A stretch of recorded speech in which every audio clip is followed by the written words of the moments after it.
Assalamualaikum warahmatullahi wabarakatuh. Alhamdulillahi rabbil alamin. Wassalatu wassalamu ala ashrafil mursalin. Nabiyyina wa maulana Muhammadin wa ala alihi wa sahbihi ajma'in. Wa ashhadu an la ilaha illallah wahdahu la syarikalah. Wa ashhadu anna Muhammadan abduhu wa rasuluh. Sallallahu alaihi wa ala alihi wa sahbihi wa sallama tasliman katsira. Thumma amma ba'd. Alhamdulillah, kembali kita melanjutkan pelajaran rutin kita dengan membaca buku Ada Orang Utang. Dan insya Allah di kesempatan kali ini kita akan membaca bab tentang utang dalam keluarga.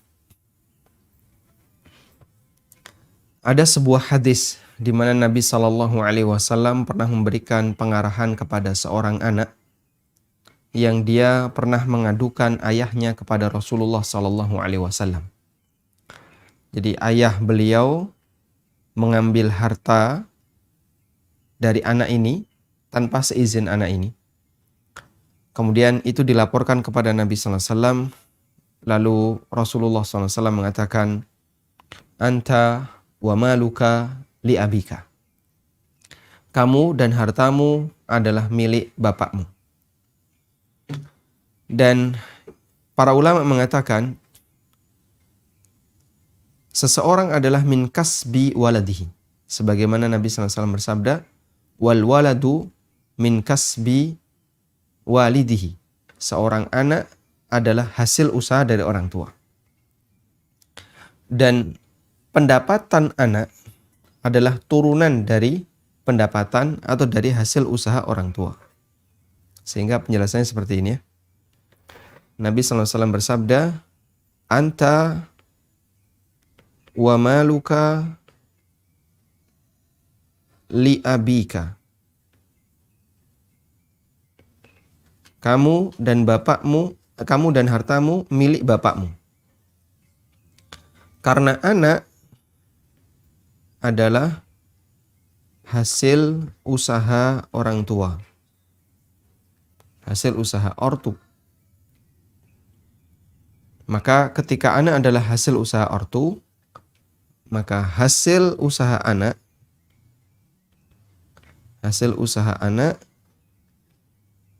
adalah turunan dari hasil usaha ortu. Karena itulah anta wa maluka li abika. Kamu dan hartamu milik bapakmu. Baik. Selanjutnya, penulis berharap buku ini bisa menjadi ensiklopedi masalah utang. Tapi buku ini tipis ya, nggak pantas disebut ensiklopedi utang. Dan ini sebenarnya usulan dari salah satu editor. Bagaimana kalau judulnya diganti? Bukan Ada Orang Utang, tapi ensiklopedi utang. Kemudian di sini kami mencatat masalah utang dalam keluarga, baik terkait utang suami, utang istri, utang orang tua, atau utang anak. Untuk itu di bagian ini kita akan mengupas 5 pembahasan. Pertama, apakah istri wajib melunasi utang suami? Sebaliknya, apakah suami wajib melunasi utang istri? Kemudian, anak apakah wajib melunasi utang orang tua? Bagaimana jika suami utang ke istri atau sebaliknya? Bagaimana jika orang tua utang ke anak atau sebaliknya? Baik. 5 ini insya Allah yang akan kita bahas. Pertama yang akan kita bahas adalah utang suami dan istri. Titik masalahnya adalah apakah utang termasuk bagian dari nafkah? Karena ada bagian yang wajib yang harus ditunaikan oleh suami kepada istrinya, yaitu memberikan nafkah. Memberikan nafkah adalah kewajiban suami yang harus dia tunaikan kepada istrinya, ngasih nafkah. Nah kemudian apakah memberikan utang, suami memberikan utang kepada istri, itu bagian dari nafkah? Jika itu dalam bagian nafkah, berarti pihak yang wajib memberi nafkah harus menanggung utang itu. Sebaliknya, jika tidak termasuk bagian dari nafkah, maka pihak yang wajib memberi nafkah tidak harus melunasi utang itu. Sehingga utang istri kepada siapapun, baik ke tetangganya, ke keluarganya, atau ke orang lain, apakah suami wajib melunasi? Di situ ada dua. Apakah dia utang karena dalam rangka untuk mencukupi kebutuhan primernya sehingga disebut sebagai bagian nafkah, ataukah di luar nafkah? Kebutuhan primer sudah dicukupi oleh suami, tapi istri pingin A, pingin B, dan seterusnya. Lalu dia nambah utang. Berarti utang itu adalah utang di luar nafkah. Pertama, apakah istri menanggung utang suami? Istri, berapapun jumlah hartanya, tidak berkewajiban untuk menanggung nafkah suaminya. Karena harta istri menjadi murni milik istri. Karena itu harta istri murni menjadi milik istri. Mereka, para istri, tidak menanggung nafkah untuk suaminya. Allah menegaskan bahwa harta istri murni menjadi miliknya dan tidak ada seorang pun yang boleh mengambilnya kecuali dengan kerelaan sang istri. Dalil kesimpulan ini adalah ayat tentang mahar. Allah Ta'ala berfirman, "Wa atun nisa'a saduqatihinna nihlah, fa in tibna lakum an syai'im minhu nafsan, fakuluhu hani'am mari'a." Berikanlah mas kawin, berikanlah mahar kepada wanita yang kamu nikahi dengan pemberian yang penuh dengan kerelaan. Fa in tibna lakum an syai'in minhu nafsa, kemudian jika mereka menyerahkan kepada kamu sebagian dari mas kawin itu dengan senang hati, minti binafsihi, dengan senang hati, tidak ada paksaan, fakuluhu hani'am mari'ah, maka makanlah, ambillah pemberian itu hani'am mari'ah dengan sedap, lagi baik akibatnya. Artinya tidak ada perasaan khawatir atau perasaan sedih apapun, karena ini murni dari kerelaan sang istri. Dan ini salah satu di antara contoh bagaimana Allah mengatur pemberian yang diberikan oleh suami kepada istrinya, yang itu merupakan kewajiban suami. Dalam hal ini adalah mahar. Mahar ketika sudah diberikan kepada istri, 100% jadi milik wanita itu, dan siapapun tidak boleh mengambilnya kecuali atas kerelaan sang istri. Baik orang tuanya, baik saudaranya, termasuk juga suaminya. Kadang ada sebagian orang yang beranggapan bahwasanya mahar itu ibarat simpanan. Sehingga suami misalnya ngasih mahar dalam bentuk emas sebanyak 10 gram. Lalu diserahkan ke istrinya. Bentuknya cincin atau gelang atau kalung. Setelah diserahkan kepada sang istri, kemudian ketika suami ini butuh, dia berharap agar mahar itu diserahkan untuk menutupi kebutuhannya. Baik untuk modal usaha atau yang lainnya. Dan ini adalah prinsip yang enggak benar ya. Jadi berikan mahar dan 100% itu adalah milik sang istri. Dalam fatwa Syabakah Islamiyah dijelaskan tafsir ayat ini. Wal ayatul karimah allaqat jawaza akhdhi mali zaujah ala ayyakuna biti bin nafs.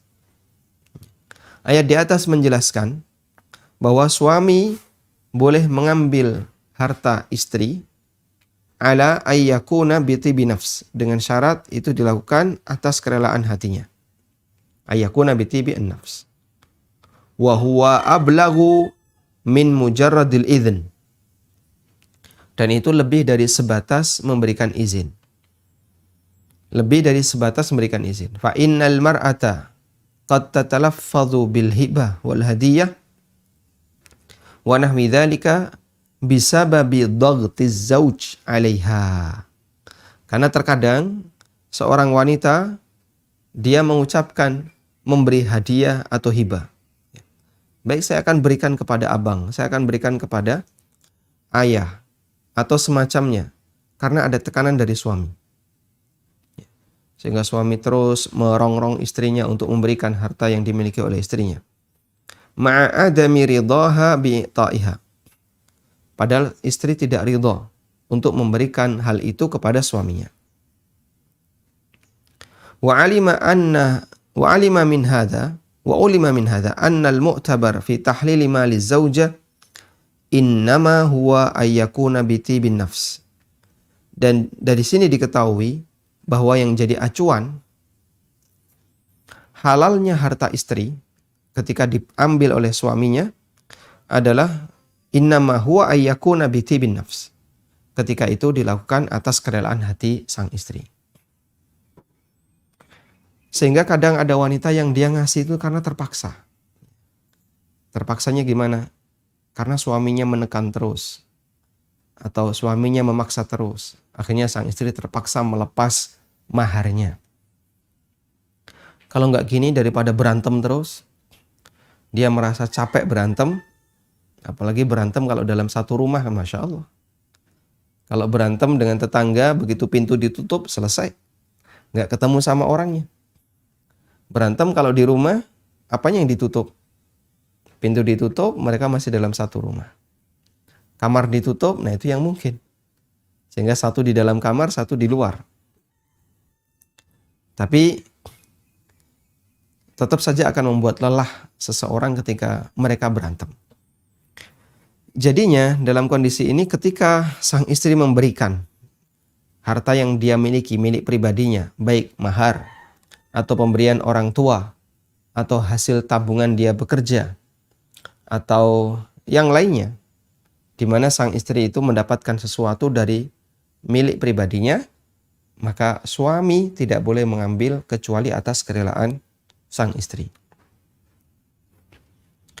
Jika harta yang berupa mahar, harta berupa mahar itu gimana? Pada asalnya itu suami, asalnya dari suami, diberikan kepada istrinya. Jika harta yang berasal dari suami diberikan ke istri, suami tidak boleh mengambil lagi dengan alasan apapun kecuali atas kerelaan sang istri. Apalagi harta lainnya yang murni dimiliki istri dan suami tidak pernah ikut andil dalam mewujudkan harta itu. Ikut andil dalam mewujudkan harta itu. Seperti penghasilan istri, atau warisan milik istri dari ortunya, tentu lebih tidak boleh dinikmati oleh suaminya kecuali atas kerelaan istri juga. Jadi kalau kita lihat asal usulnya, mahar berasal dari suami, lalu diberikan kepada istri. Itu suami nggak boleh ngambil sepeser pun kecuali atas kerelaan istri. Apalagi harta milik istri dari hasil kerja dia, dari hasil warisan atau yang lainnya. Dengan demikian, maka istri tidak wajib menanggung utang suami karena tidak wajib menafkahi suaminya. Baik. Sehingga utang di situ kaitannya dengan masalah nafkah. Kalau istri tidak wajib menanggung nafkah suami, maka istri juga tidak wajib menanggung utang suami. Baik. Sekarang yang kedua. Apakah suami wajib menanggung utang istri? Jawaban masalah ini kembali kepada pertanyaan, apakah melunasi utang termasuk bagian dari nafkah ataukah bukan nafkah? Nah, sebelum menjawab pertanyaan tersebut, kita akan menyimak batasan nafkah dalam Islam. Dalam hadis yang diriwayatkan dari Muawiyah bin Haidah radhiyallahu anhu, beliau pernah bertanya kepada Nabi sallallahu alaihi wasallam, "Ya Rasulullah, apa hak istri yang menjadi tanggung jawab kami, para suami?" Jawab Nabi sallallahu alaihi wasallam, "An tut'imaha idza ta'imta wa taqsuha idza iktasaita." awik tasabta wala tadribil wajha wala tuqabbih wala tahjur illa fil bait. Jawab Nabi SAW, antut imaha idza ta'imta. Kamu kasih makan dia kalau kamu makan. Suami bisa makan, istri harus bisa makan.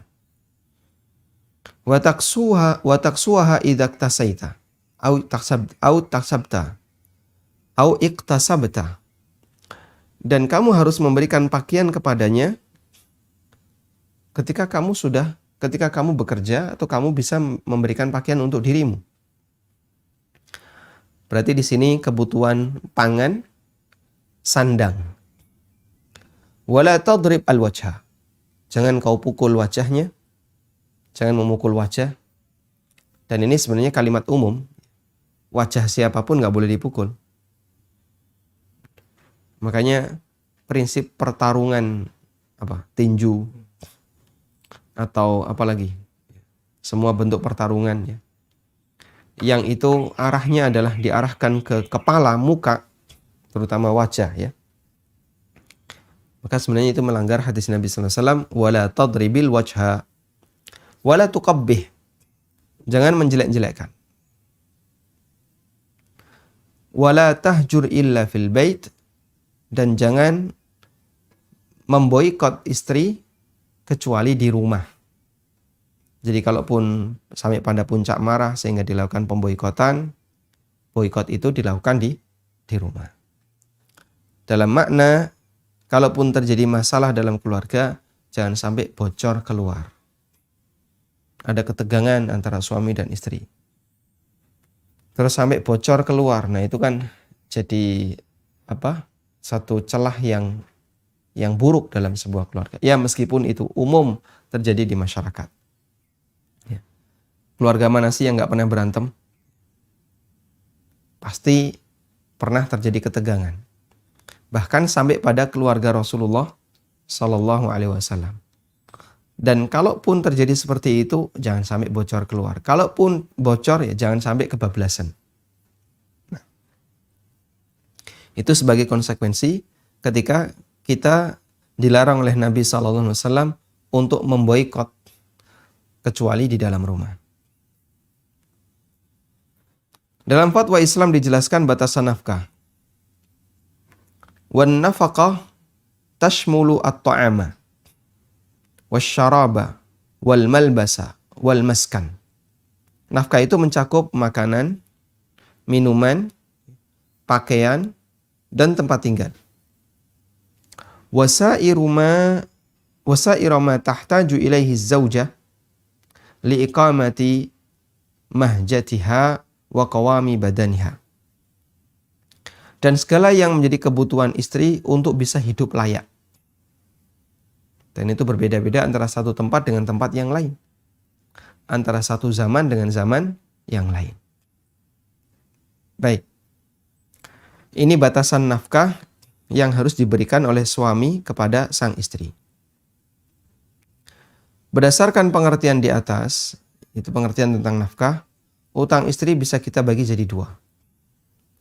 Yang pertama, utang karena untuk mencukupi kebutuhan hidupnya dan anak-anaknya. Misalnya, suami selama berbulan-bulan tidak memberikan nafkah kepada istrinya. Kemudian sang istri berutang untuk bisa mendapatkan makanan. Ini kan cukup banyak ya. Suaminya meninggalkan istri, kemana? Tidak tahu, mancing mungkin. Dia mancing selama berbulan-bulan. Dalam posisi ini suami wajib menanggung utang istrinya karena hakikatnya utang itu disebabkan suami yang tidak mencukupi kebutuhan istrinya. Sehingga ngilang, nggak pernah ngasih uang, nggak pernah ngasih nafkah sepeser pun. Akhirnya sang istri karena nggak bekerja dan dia juga harus menanggung anak-anak, dia pun rela untuk berutang. Utang ke tetangga, utang ke keluarga, utang ke sini, utang ke sini. Apa sebab istri ini utang? Karena suami tidak memberikan kecukupan. Dan setiap nafkah yang tertunda adalah utang dan Anda harus melunasinya. Para suami harus melunasinya. Imam Al-Khattabi seorang ulama ahli hadis dan ahli bahasa, beliau bermadzhab Syafi'iyah. Beliau menjelaskan hadis dari Muawiyah bin Haidah tentang tugas-tugas suami. Kata Imam Al-Khattabi, fi hadza ijabun nafaqati wal kiswati laha. Dalam hadis ini terdapat perintah wajibnya memberikan nafkah dan pakaian bagi sang istri. Wa huwa ala qadri wus'iz zauj, dan itu sebanding sejalan dengan kelonggaran yang dimiliki oleh suami. Besarnya nafkah sesuai dengan kemampuan suami. Wa idza ja'alahu an-nabiyyu sallallahu alaihi wasallam haqqan laha, apabila Nabi sallallahu alaihi wasallam menjadikan ini sebagai hak istri, fa huwa lazimun hadara au ghaba, maka statusnya wajib baik suami ada di tempat atau tidak ada di tempat. Baik suami ada di rumah atau tidak ada di rumah. Fa illam yajid fi waqtihi kana dainan alaihi kasairil hukukil wajibah. Jika uang itu, nafkah itu tidak ada pada saat dibutuhkan oleh sang istri, sehingga suami meninggalkan keluarga selama 4 bulan. Kemana? Keliling. Ke India, Pakistan, Bangladesh, nanti ke negara mana lagi, ke Thailand. Jadi dia keliling-keliling selama 4 bulan. Nah, saat istrinya butuh, nggak ada uang. Akhirnya dia utang. Atau menggunakan uang pribadinya. Kana dainan alaih, maka itu menjadi utang bagi suami, kasairil hukukil wajibah, yang wajib ditunaikan sebagaimana kewajiban yang lain. Sawa'un faradalahal qadi alaihi ayyama ghibatihi aw lam yufrid, baik diwajibkan oleh hakim ataukah tidak diwajibkan oleh hakim.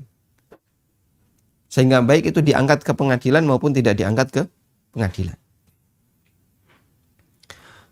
Sehingga dalam hal ini suami yang tidak ada di rumah tetap berkewajiban untuk menutupi utang istri. Tidak boleh bagi suami untuk menelantarkannya.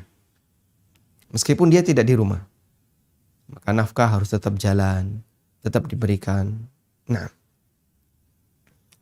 baik di situ ada keputusan hakim maupun tidak ada keputusan hakim. Keterangan Al-Khattabi ini dinukil oleh Al-Baghawi, ulama Syafi'iyah dalam Syarh Sunnah. Selanjutnya, utang di luar kebutuhan hidup. Sehingga tadi di sini ada yang bagian dari nafkah dan ada yang di luar nafkah, di luar kebutuhan pokok hidup. Misalnya, istri berutang untuk menambah perabotan. Yang sering kan kayak gini ya.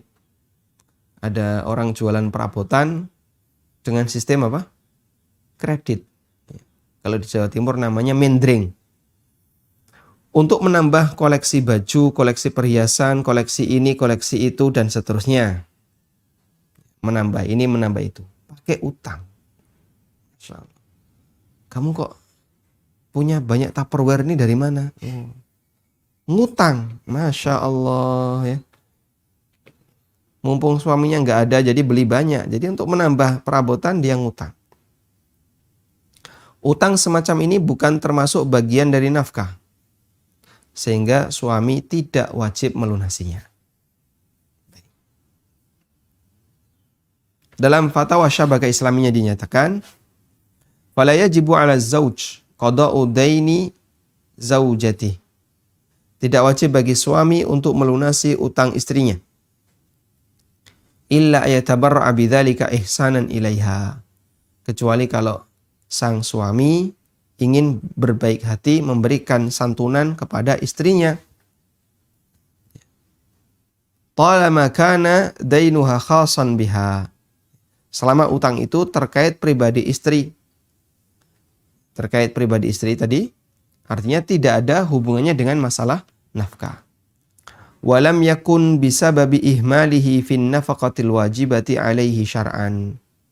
dan tidak disebabkan karena suami telah menelantarkan nafkah untuk sang istri yang wajib secara syar'i. Jadi nafkah sudah dikasih. Kamu kan sudah saya transfer tiap bulan. Sudah dikirimi tiap pekan. Tapi masih merasa kurang. Akhirnya dia beli ini, pakai ngutang.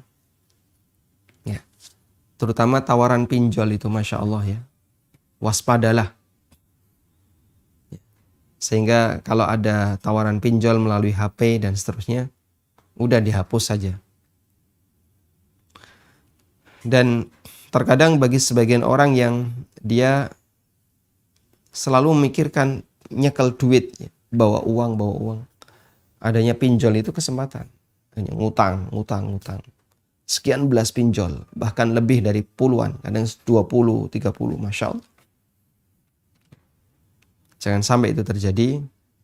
Kaum muslimin tidak boleh seperti ini. Dia harus punya prinsip bahwasanya hidup tanpa utang adalah sebuah kebahagiaan.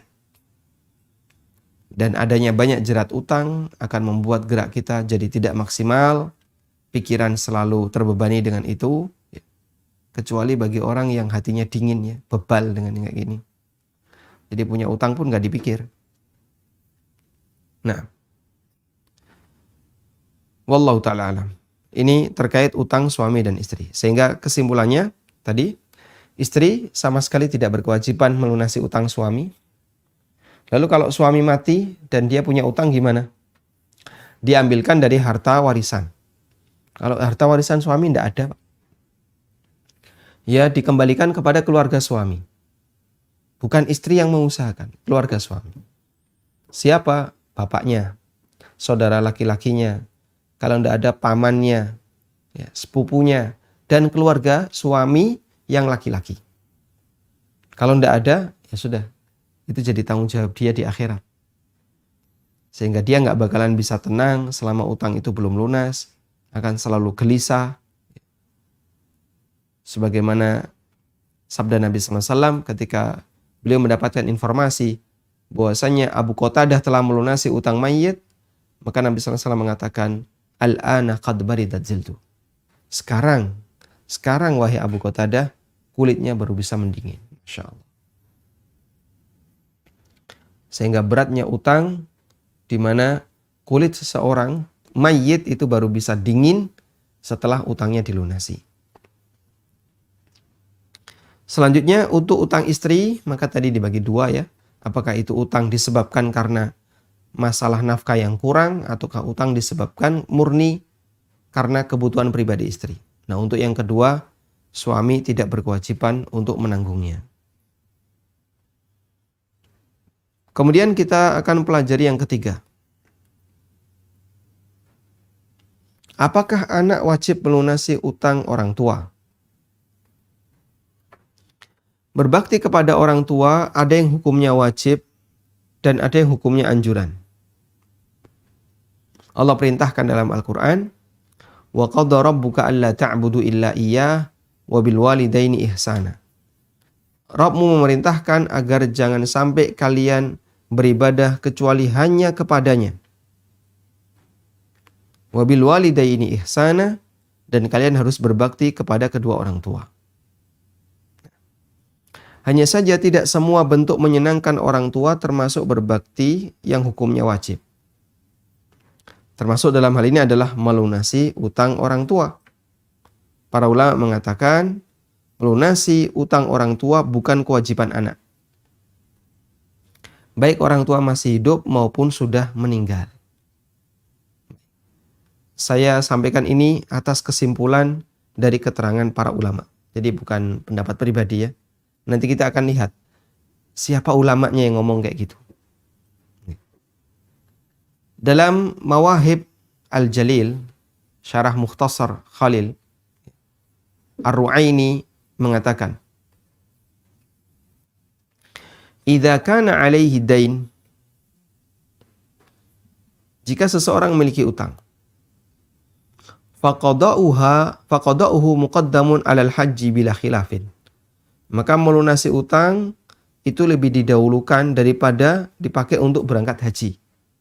Bila khilaf, tanpa ada perbedaan pendapat ulama dalam masalah ini. Jangan malah sebaliknya, menggunakan harta orang lain untuk haji. Jadi kalau ada orang punya beban utang, kemudian dia juga ingin berangkat haji, maka lunasi dulu utangmu, baru kemudian gunakan untuk haji jika masih ada sisa. Bi khilafi daini abihi, kecuali utang ayahnya. Fa innahu yuqaddimul hajja alaihi. Maka dia boleh mendahulukan menunaikan haji daripada melunasi utang ayahnya. Sehingga bapaknya punya utang 50 juta. Tabungan anak 60 juta. Dan anak mau haji. Ya. Haji dalam kondisi normal, bukan karena antrian zaman sekarang. Sehingga daftar ini nanti tahun depan berangkat.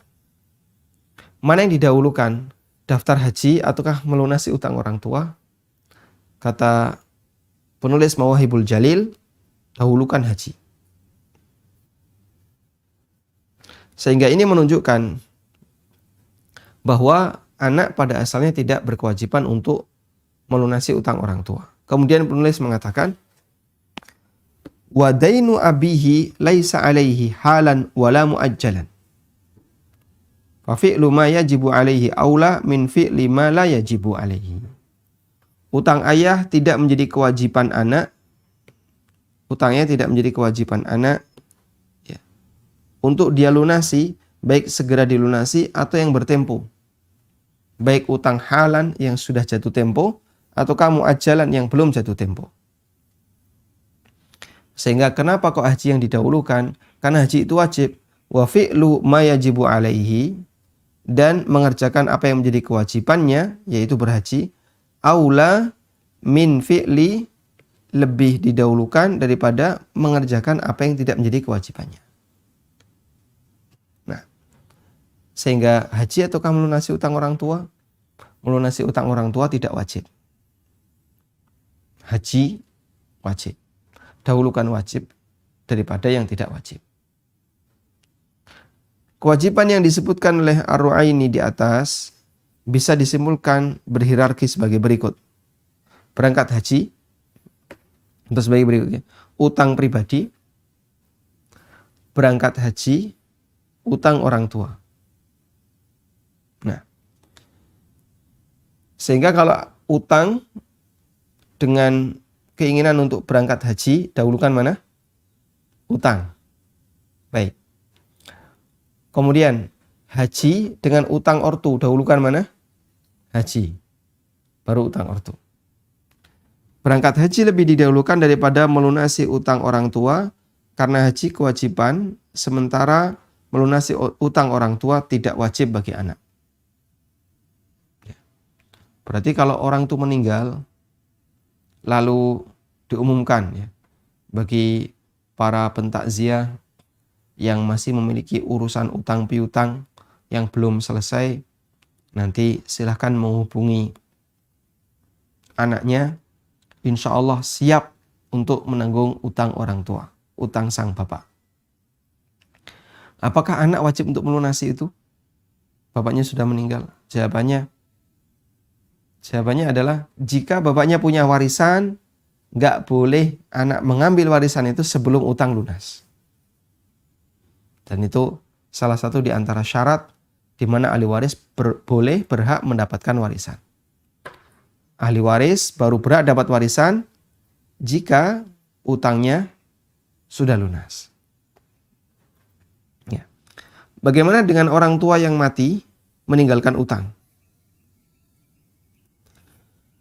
Ketika orang tua wafat dan meninggalkan utang, maka pelunasan utang diambilkan dari harta warisan. Dan itu bukan harta anak. Itu harta mayit, karena warisan belum boleh dibagi kecuali setelah utang lunas. Itu adalah harta warisan dari orang tua, bukan harta pribadi anak. Nah, ini mohon dipahami ya. Beda dengan kasus yang tadi. Kalau kasus yang tadi, uang pribadi anak, bukan uang orang tua. Syekhul Islam mengatakan, dainul mayyit la yajibu 'alal warathati qada'uhu. Lakin yuqda min tarikatihi. Utang mayit itu tidak wajib bagi ahli warisnya untuk melunasinya. Maksudnya dengan uang pribadi. Namun dilunasi dengan menggunakan harta warisan. Dipahami ya? Makanya Abu Qatadah yang lapor kepada Nabi SAW, utang 2 dinar mayit ini saya yang nanggung. Itu pakai uang pribadi Abu Qatadah. Bukan warisan orang ini, karena orang ini sudah nggak punya warisan. Dan kalau sudah ngomong seperti itu, ya jadi kewajiban dia, kamu harus lunasi wahai Abu Qatadah. Makanya Nabi SAW mengejar Abu Qatadah. Namun kalau mayit meninggalkan warisan seperti kasus Zubair ibn Awwam radhiyallahu anhu, anaknya yaitu Abdullah bin Zubair radhiyallahu anhuma, beliau belum membagi waris sampai mendapatkan data yang valid tentang berapa utang ayahnya. Lalu kemarin diumumkan berapa lama? Selama 3 kali musim haji. Selama 3 kali musim haji. Diumumkan lagi selama 3 kali musim haji. Baik. Kemudian bagaimana jika utang mayit lebih besar daripada warisannya? Syekh Abdurrahman As-Sa'di mengatakan, ahli waris tidaklah dituntut untuk melunasi utang mayit dengan nilai yang lebih besar dari total harta warisan yang ditinggalkan oleh mayit. Karena ahli waris bukanlah sekutu, tidak terlibat dalam harta dengan si mayit. Dulu kan mereka tidak bekerja sama bareng ya, untuk memiliki rumah atau memiliki tanah. Ahli waris hanya berstatus sebagai pengganti mayit dalam harta warisan yang ada yang ditinggalkan oleh mayit. Nah, sehingga dalam hal ini ketika utangnya lebih gede daripada warisannya, ya ditutupi seadanya dengan warisan itu. Sudah, kok masih ada sisa utang yang belum terbayar? Nah, itu tanggung jawab mayit. Syekh Muhammad bin Shalih Al-Utsaimin menjelaskan lebih lanjut pernyataan gurunya ini, Abdurrahman As-Sa'di. Ibnu Utsaimin mengatakan, artinya jika mayit memiliki utang 1.000 real, sedangkan total warisan yang ditinggalkan mayit 500 real, maka ahli waris tidak boleh dituntut untuk membayar lebih dari 500 real. Ini utang bapakmu, pokoknya kamu harus lunasi. Utang bapak berapa? 1.000 real. Ini warisan bapak 500. Serahkan, sudah. Nah terus sisanya gimana? Anak tidak berkewajiban untuk bayari. Karena tidak ada harta mayat yang dia pegang kecuali jumlah tersebut. Ahli waris juga tidak memiliki kewajiban untuk melunasi utang orang tuanya yang telah meninggal dunia jika utang yang ditinggalkan melebihi dari total harta warisan yang dia tinggalkan. Jika seperti ini ketentuan untuk anak, apalagi ahli waris selain anak. Namun jika anak berkenan untuk berbuat baik dengan kerelaan hatinya, dia melunasi utang orang tuanya, meskipun nilai utang itu lebih besar dari total harta warisan yang dia tinggalkan, maka hal ini adalah sebuah amal soleh yang dilakukan oleh anak untuk orang tuanya. Nah. Sehingga kalau dia mau berbaik hati silahkan. Tapi pada asalnya apa? Tidak berkewajiban. Bagian yang perlu ditekankan bahwa melunasi utang orang tua memang tidak wajib, namun bukan berarti tidak dianjurkan. Tidak wajib itu bukan berarti tidak dianjurkan. Dalam melunasi utang orang tua. Melunasi utang orang tua termasuk bagian dari berbakti kepada orang tua yang memiliki keutamaan yang besar. Dan barangkali itulah kesempatan terakhir di mana kita bisa memberikan manfaat bagi orang tua. Di saat beliau sudah berada di alam kubur, nggak bisa lagi beramal, maka beliau butuh sesuatu untuk meringankan bebannya di alam kubur. Tolong jadi anak yang tahu diri, berbakti kepada orang tua. Semoga saya bisa memberikan manfaat bagi orang tua. Dia hadiahkan pahala sedekah. Kalau orang tua nggak punya utang, Atau dia tutupi seluruh utang orang tua pakai uang pribadi, tidak masalah. Dan di situ akan menjadi albir, ya, sebuah kebaktian yang dilakukan oleh anak kepada orang tuanya. Wallahu alam.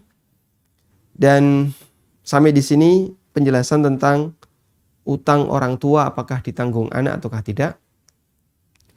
Untuk pertemuan berikutnya nanti kita akan bahas bagaimana jika suami utang ke istri atau sebaliknya. Wassallallahu ala nabiyyina Muhammadin wa ala alihi wa sahbihi wasallam. Assalamualaikum warahmatullahi wabarakatuh. Kaum muslimin dimanapun Anda berada. Sekolah Dasar Tahfidzul Quran Madinah Islamic Primary School adalah sekolah penghafal Al-Quran tingkat SD di bawah Yayasan Amal Abadi Indonesia yang dibina oleh Ustadz Aminur Bait Hafidahullah di Sleman, Yogyakarta. Saat ini, pembangunan Sekolah Dasar Tahfidzul Quran Madinah Islamic Primary School tahap pertama telah mencapai penyelesaian lantai 3 dan lantai atap gedung. Kebutuhan dana untuk penyelesaian tahap pertama sebesar Rp346.495.000. Kami mengajak kepada kaum muslimin untuk bekerja sama dalam mencetak generasi Qur'ani yang berakidah shahihah dan berakhlakul karimah dengan memberikan donasi terhadap pembangunan sekolah ini.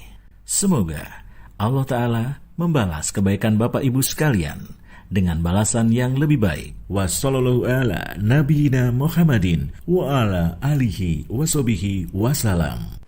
Wa ma anfaqtum min syai'in fahuwa yukhlifuh wa huwa khairur raziqin. Alhamdulillahirabbil alamin. Selanjutnya kami persilahkan bagi Anda yang mau bergabung. Assalamualaikum Pak Ustadz. Waalaikumsalam warahmatullahi. Pak Ustadz, saya ingin bertanya. Jadi begini Pak Ustadz. Tanahnya ayah saya itu keambil sekitar 1 meter. Tanahnya tetangga. Keambil 1 meter? Ya, jadi maksudnya tanahnya tetangga itu, harusnya kan tanah itu ukurannya 10 kali 10 meter kan. 10 meter, punya ayah saya 10 meter, punya tetangga 10 meter. Tapi jadinya punya ayah saya itu berkurang jadi 9 meter. Sementara punya tetangga itu jadi 11 meter. Jadi gak keambil 1 meter gitu kan. Nah terus tapi sekarang sudah disertifikatkan dan akhirnya punya ayah saya jadinya tetap 9, punya tetangga itu tetap 11. Belaannya itu. Walaupun sebenarnya tetangga itu tahu bahwa tanah dia itu overlap ke tanahnya ayah saya. Sebenarnya ayah saya dan orang tua juga dan ibunya juga itu pinginnya sih ya diikhlasin aja lah, nggak usah diperpanjang masalahnya itu. Tapi karena pihak tetangga itu sendiri nggak pernah datang untuk minta maaf, untuk biar menyelesaikan masalah itu, akhirnya ini nggak pernah selesai gitu kan. Ayah saya juga nggak pernah bilang, ya udahlah tanah ini saya ikhlaskan, dan mereka juga nggak pernah bilang minta diikhlaskan. Sampai akhirnya tetangga itu meninggal, Ustaz. Yang anak-anaknya hanya ada 1 anaknya yang tahu masalah itu. Sementara adik-adiknya yang lain mungkin kami nggak tahu atau tidak. Nah sekarang pertanyaannya Ustaz, apakah masalah ini udah selesai Ustaz? Dengan ayah saya bilang ya udah kita ikhlasin, tapi belum pernah terucap gitu loh Ustaz. Belum pernah terucap tetangga itu, karena mereka juga belum pernah datang untuk minta menyelesaikan urusan ini Ustaz. Itu pertanyaan kami Ustaz. Apakah masalah ini udah selesai ataukah memang harus terucap ya udah tanah ini aku ikhlaskan yang 1 meter itu. Nah, begitu Ustaz. Terima kasih Ustaz. Assalamualaikum warahmatullahi wabarakatuh. Waalaikumsalam warahmatullahi wabarakatuh. Landasan dalam masalah ini adalah sabda Nabi SAW. La yahillu malu mri'im muslimin illa bitibi nafsihi. Tidak halal harta seorang muslim kecuali dengan kerelaan jiwanya. Sehingga ketika ayah sudah merelakan, dan itu murni atas kerelaan pribadi ayah, bukan karena terpaksa, bukan karena masalah nggak enak, bukan karena tekanan, bukan pula karena yang lainnya. Maka insya Allah kalau ayah sudah merelakan seperti itu, ikhlas, tanahnya diambil oleh tetangganya, urusan sudah selesai. Baik sudah diucapkan maupun tidak diucapkan. Karena kembali kepada kondisi kerelaan hati ayah. Tapi kalau beliau belum merelakan, misalnya daripada rame wes gak usah dibahas. Dan sebenarnya hatinya itu belum rela. Masih gandoli gitu ya. Masih berharap semoga itu nanti bisa dikembalikan agar warisan untuk anak-anak itu lebih komplit, tidak berkurang 1 meter. Masih gandoli demikian. Namun karena ayah lebih memilih daripada nanti ribut dengan tetangga, lebih baik ngalah. Bisa jadi ini belum selesai. Nah kalau belum selesai, nanti akan berlanjut di akhirat. Dan bahaya besar bagi orang yang nyerobot tanah orang. Siapa yang nyerobot tanah orang, maka akan dikalungkan tanah itu ya, min sab'i aradin, sebanyak 7 lapis bumi. Masya Allah. Nabi SAW mengatakan, man ghasaba shibran minal ard, siapa yang merampas tanah orang lain walaupun hanya sejengkal. Tanah orang lain dirampas sejengkal. Maka tuwiqa alaihi min sab'inal aradin, akan dikalungkan kepadanya sebanyak 7 lapis bumi besok di hari kiamat. Dan ini bahaya besar bagi orang yang mengambil hak orang lain. Karena itu apapun bentuk mengambil tanah orang lain, hukumnya dilarang. Dan seharusnya yang kepikiran itu adalah keluarga mayit. Kalau posisi ayah Anda aman ya. Posisi ayah Anda aman. Yang seharusnya kepikiran itu keluarga mayit. Apakah ini sudah diikhlaskan ataukah belum? Seharusnya dia kepikiran demikian. Kalau Anda nggak mikir seperti itu, nggak apa-apa. Karena justru di posisi dizolimi. Sehingga yang bisa kami sarankan, coba ditanya ulang kepada sang ayah, apakah sudah atas kerelaan murni 100% ataukah masih gandoli. Kalau masih gandoli, bahasa Indonesianya gandoli teman. Masih berharap ya. Masih berharap untuk dikembalikan, sampaikan kepada anaknya yang tahu tadi. Bapak belum ridho. Agar bisa segera diselesaikan. Nah, penyelesaiannya karena ini sudah jadi sertifikat ya. Karena ini sudah jadi sertifikat, bisa dalam bentuk dibayar. Digantikan. Nilai 1 meter ini berapa? Oh, sekian juta. Baik, tolong ditomboi dibayar. Atau bisa juga dalam bentuk dikoreksi sertifikatnya kalau memungkinkan. Wallahu ta'ala alam.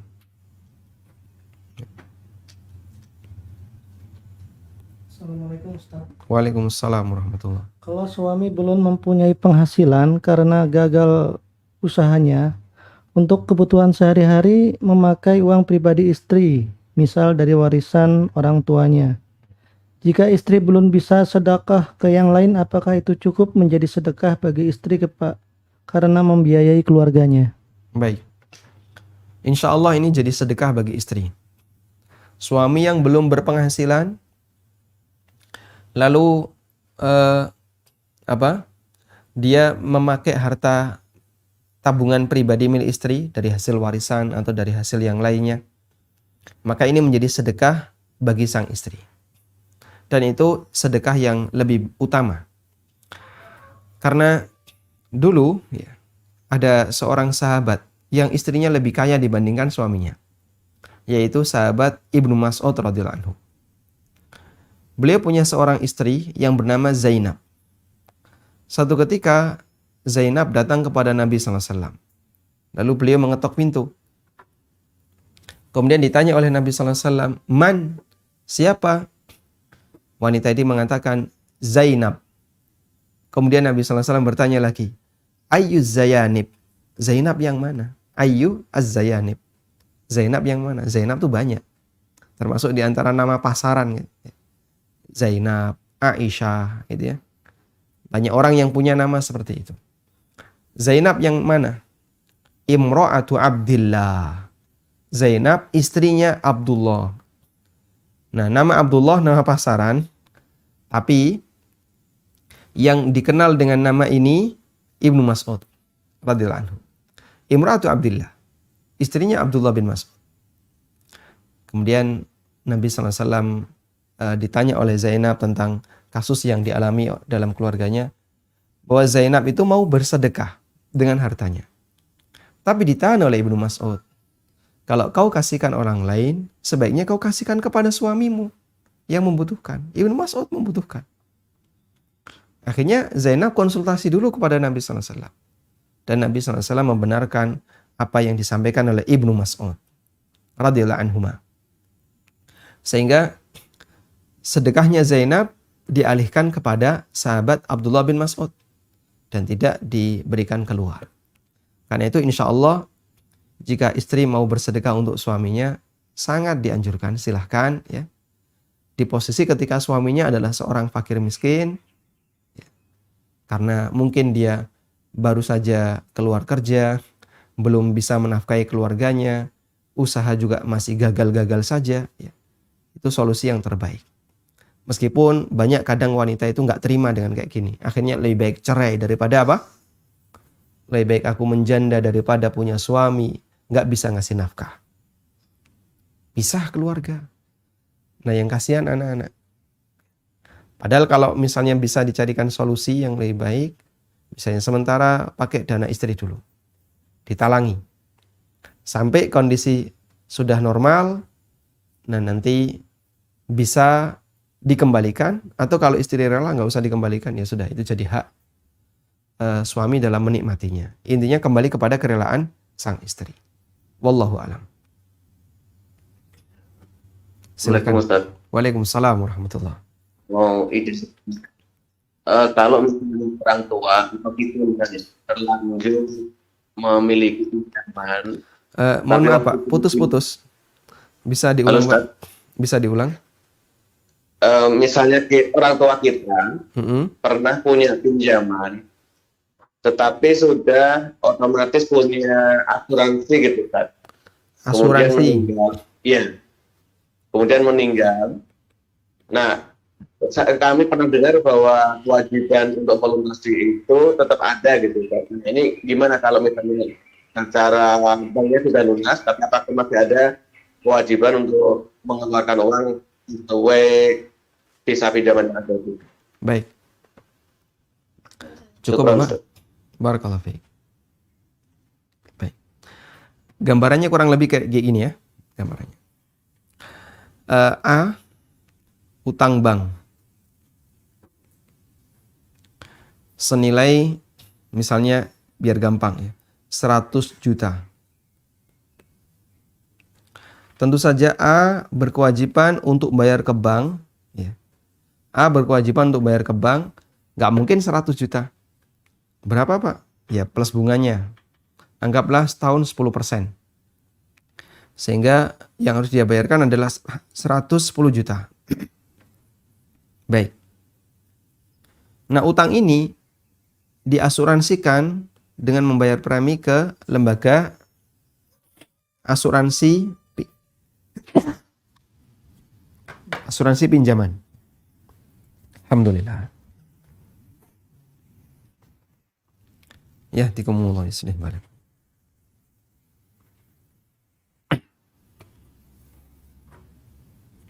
Diasuransikan ke lembaga asuransi pinjaman. Anggaplah misalnya preminya senilai 2,5 juta. Baik. Kemudian dalam prosesnya A telah melunasi, telah mencicil sebagian utangnya ke bank senilai 50 juta. Lalu di titik ini A meninggal dunia. Dah? Lembaga asuransi akan menutupi berapa ke bank? Lembaga asuransi menutupi berapa? 60 juta. Karena plus bunganya 110 sudah dilunasi 50, maka lembaga asuransi akan menutupi sisanya, yaitu 60 juta. Baik. Yang menjadi pertanyaan, apakah A yang wafat ini utangnya sudah lunas ataukah belum? Nah, pertama yang perlu kita perhatikan adalah bahwa ada kaidah yang mengatakan kullu ma yubna ala batilin fahuwa batil. Semua hasil dari yang batil adalah batil. Semua hasil dari yang batil adalah batil. Maka 60 juta di situ hasil dari asuransi. Hasil dari asuransi. Karena akad yang batil. Akad yang batilnya di mana? Yaitu akad gorornya itu. Dia membayar 2,5 tapi kembali 60. Bayar 2,5 kembali 60. Ini apa? Goror. Nggak boleh yang kayak gini. Baik. Berarti 60 juta ibaratnya ya menang judi begitu ya. 60 juta ini adalah hasil yang batil. Tayyib, maka 60 juta pada asalnya tidak boleh diterima. Terus gimana? 60 juta ini harus dikembalikan ke asuransi. Ya. Dipotong 2,5% dari premi yang dibayarkan. Berarti jadinya 57,2 juta. Ini kewajiban yang harus dikembalikan ke lembaga asuransi. Ketika dia sudah menutupinya ke bank. Cuman kan tidak bisa yang kayak gini. Lembaga asuransi tidak menerima seperti ini. Sistem kayak gini tidak ada. Lah terus gimana? Selanjutnya adalah 57,2 ini atau gini. Kewajiban ya. Kewajiban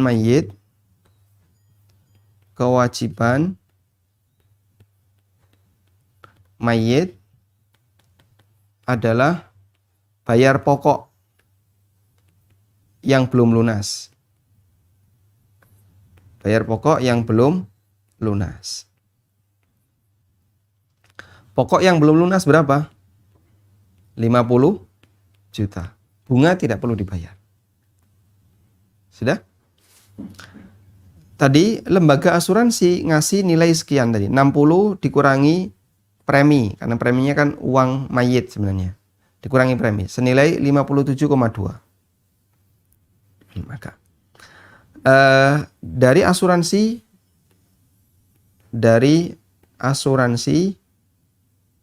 dapat 57,2.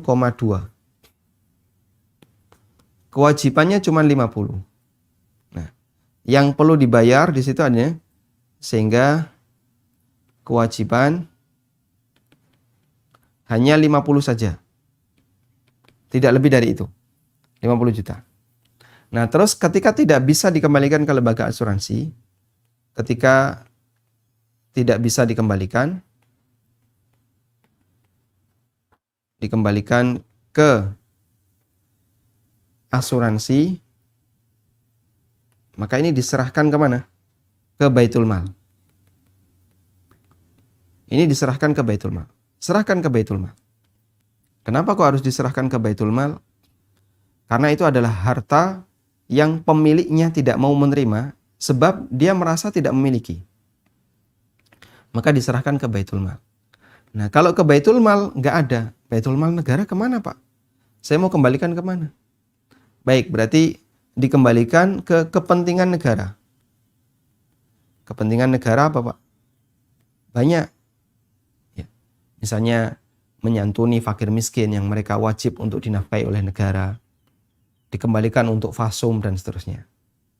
Karena itu nilai 50 juta yang menjadi kekurangan pokok utangnya, karena sudah bayar 50 juta, kekurangnya 50, ini diserahkan untuk fasum atau fakir miskin atau yang lainnya.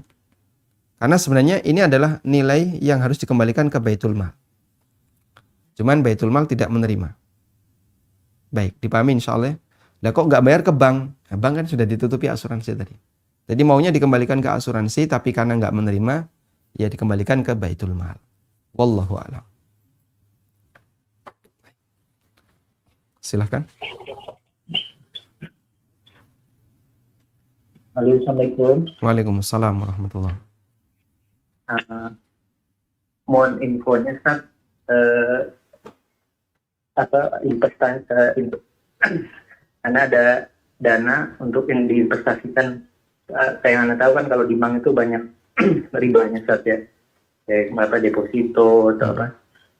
Kemudian juga kayak reksadana obligasi, Ustaz. Mohon infonya untuk sebuah lembaga yang kita bisa investasi di situ, Ustaz, yang halal gitu, Ustaz. Syukur, Ustaz. Assalamualaikum warahmatullahi wabarakatuh. Waalaikumsalam warahmatullahi wabarakatuh. Lembaga di mana Anda bisa investasi yang halal, ya kami tidak tahu ya yang seperti itu. Intinya kembalikan kepada unit bisnis yang real, UMKM yang menjalankan unit bisnis real, itu yang paling aman insya Allah. Cuman terkadang ada resiko di masalah pembukuan, kemudian resiko di masalah amanah dan kepercayaan.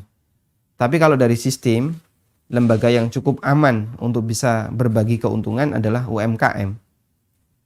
Aman secara syar'i.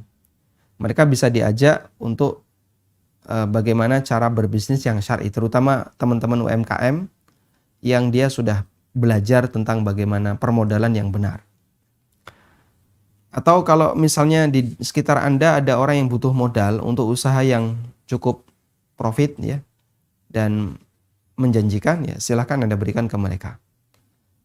Sementara untuk lembaga yang gede ya, namanya apa ya, saya tidak punya data tentang itu, karena sementara ini teman-teman yang dekat dengan kami ya, mereka hanya menjalankan bisnis dengan volume yang cenderung kecil ya.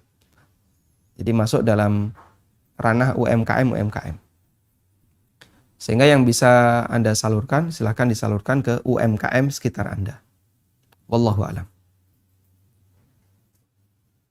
Silahkan. Assalamualaikum, Ustaz. Waalaikumsalam warahmatullahi. Ustaz, izin bertanya. Ini masalah tentang keluarga.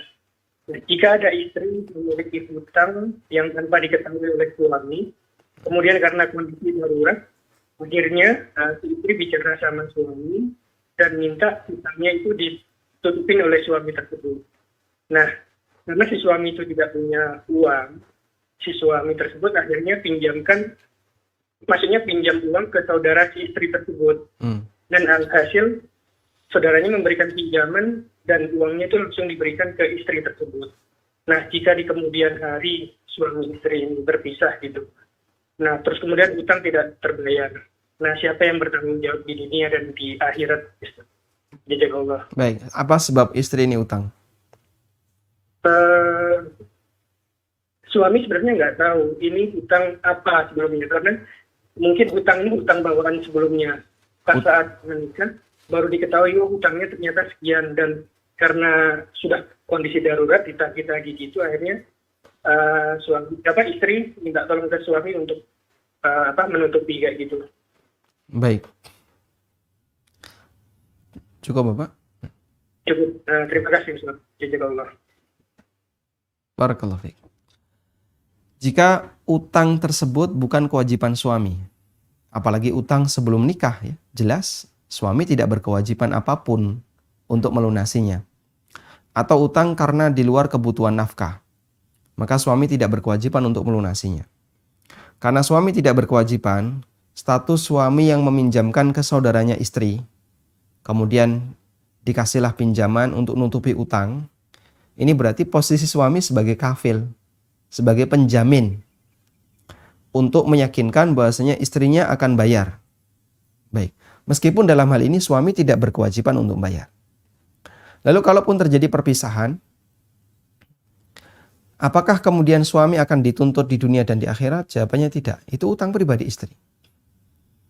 Nah terus gimana nanti saudaranya ini dilunasi dari mana? Ya, istri berkewajiban untuk melunasi semampu yang bisa dia lakukan. Misalnya dengan menyisihkan uang belanja, atau dia bekerja yang tidak melanggar syariat atau yang lainnya, kemudian dipakai untuk nutupi utang yang dia terima dari saudaranya. Kalaupun sampai berpisah, ya sudah, berarti hubungan antara istri dengan saudara pribadinya tadi. Suami sama sekali tidak bertanggung jawab di situ. Ini yang kami pahami. Wallahu ta'ala alam. Demikian yang bisa kita bahas. Semoga bermanfaat. Sallallahu ala nabiyina Muhammadin wa ala alihi wa sahbihi wa sallam. Wa akhiru da'wana anil hamdulillahi rabbil alamin. Wassalamualaikum warahmatullahi wabarakatuh.